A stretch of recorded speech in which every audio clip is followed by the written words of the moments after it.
A partir do século XVI, e a gente tem a descoberta das Américas, e o jeito como a América é colonizada, a gente começa a ter na humanidade uma distinção de cor de pele que se torna muito preocupante.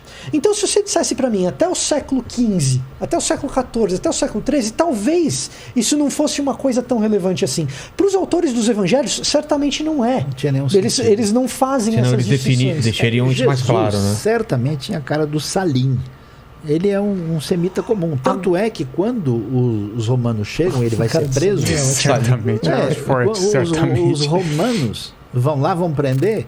O que o Judas tem que fazer? Tem que beijar. Porque ele eram não muito é parecidos. De ninguém. Exato. Isso é uma questão, você tem exame de DNA da realidade dos tempos bíblicos, é claro. Por exemplo, esses dias os caras chegaram lá e fizeram um teste de DNA no ambiente filisteu. E descobriram, o filisteu tem DNA indo-europeu, eles não são semitas. E os semitas a gente tem um monte de referência do que eles são. Tem cara de árabe. Tem cara, Então o que acontece? Essa questão ela não era relevante, mas ela se torna relevante a partir do momento que cor de pele passa a ser um instrumento de definir quem é superior e quem é inferior. Entendi. E enquanto você não tem essa questão que cor de pele define quem manda, quem obedece, quem é ser humano e quem não é. Os nazistas quiseram criar a ideia que Jesus era ariano. Né? Claro. Então, quando essa ideia surge, aí você falar a respeito da cor de pele, não só de Jesus, do apóstolo Paulo, de Agostinho, que claramente não era... Assim, quando você fala de cristianismo, você tem que falar de alguma maneira de Santo Agostinho. Não tem muito como sair de Agostinho de Hipona. Tem que passar por ele. Para concordar ou para discordar, a gente tem que passar por Agostinho de Hipona. Agostinho certamente era uma pessoa com a pele mais escura do que muitas das suas representações pictográficas. Inclusive, as suas representações mais antigas o mostram com uma pigmentação mais escura. Ah, é? Sim.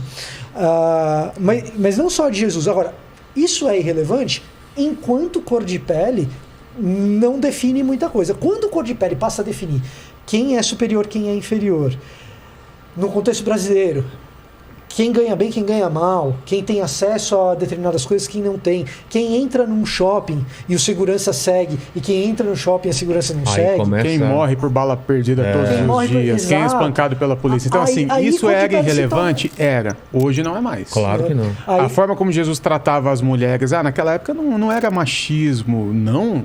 Havia uma oração rabínica feita ainda hoje, que era assim, a oração era o seguinte: Deus, obrigado, porque eu não nasci samaritano, porque eram os piores inimigos, porque eu não nasci cachorro e porque eu não nasci mulher. Que? Eles equiparavam a mulher a um animal e ao pior inimigo. Nossa. As mulheres eram um nada naquilo, era um objeto do seu marido, como um chaveirinho. Você quer ver um negócio? Qual é a fonte dessa situação? Aí... Porque eu vejo ela falando popularmente, eu nunca encontrei. Da oração rabínica? Ela é feita até hoje. Mas então, onde?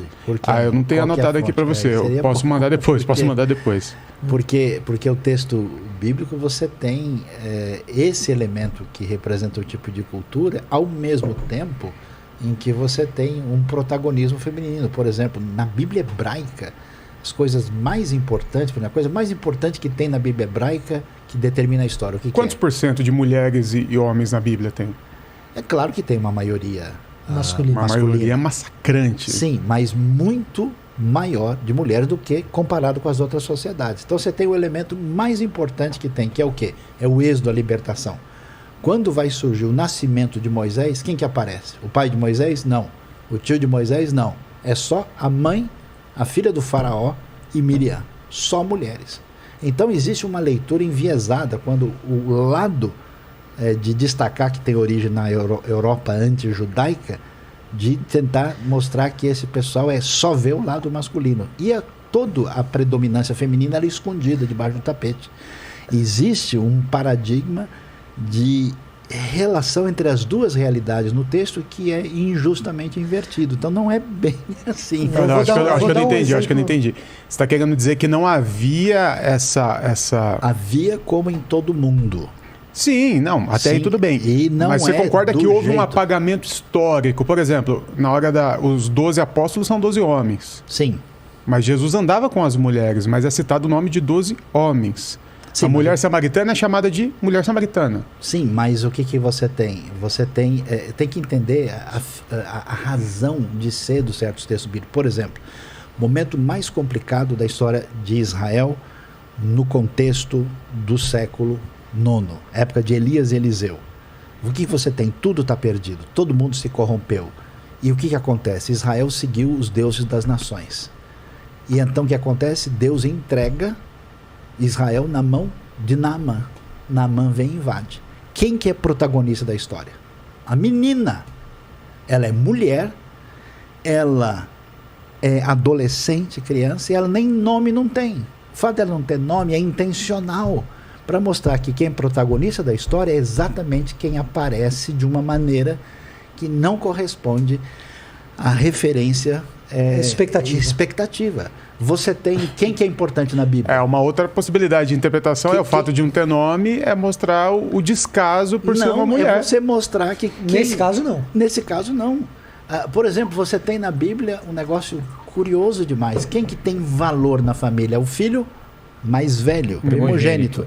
Lê Gênesis. Quem que é usado por Deus? Sempre o mais novo. Sempre. Então o pessoal não entende a cabeça hebraica, porque são tudo europeu, tudo filho de grego, tudo na base da polarização, da oposição. A cabeça hebraica, ela é esse sabor agridoce, ela mistura um elemento com outro, ela tem uma outra lógica. Agora, como a lógica é branca, ocidental, europeia, ela não consegue captar isso e sempre entra na polarização. Existem. Aí não dá. Existem. E isso é uma coisa que vale a pena. Forte. Isso é uma coisa que vale a pena estudar e se aprofundar. Não acho que assim, em uma noite a gente resolve essa questão, até porque uma boa parte do que a gente está lidando é com narrativas. E quando você lida com narrativas, você tem que ficar imaginando o que o narrador quis dizer. A gente tem o que ele disse, mas imaginar a intenção do cara é um trabalho grande.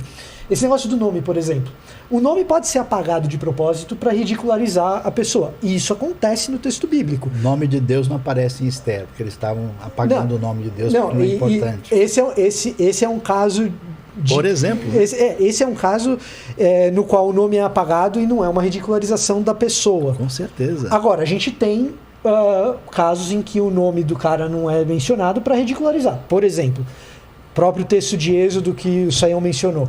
O Êxodo começa... Os escritos de Lucas são dedicados às mulheres, né? O texto de Êxodo começa, você tem lá Faraó sendo mencionado, o homem mais poderoso da terra. Você não tem o nome dele lá. Só assim, como que não menciona o nome de Faraó, que é o cara mais poderoso da Terra? Aí você continua lendo. E aí o autor cita justamente o nome das parteiras, Sifrá e Puá. Pois é. Aí você fala assim, justo das parteiras esse cara está mencionando. E do Faraó não tem? Faraó não tem. Agora, isso é uma inferência do leitor. É muito provável, e assim, eu diria para você que é quase certo, ou para dizer assim, olha, é certo.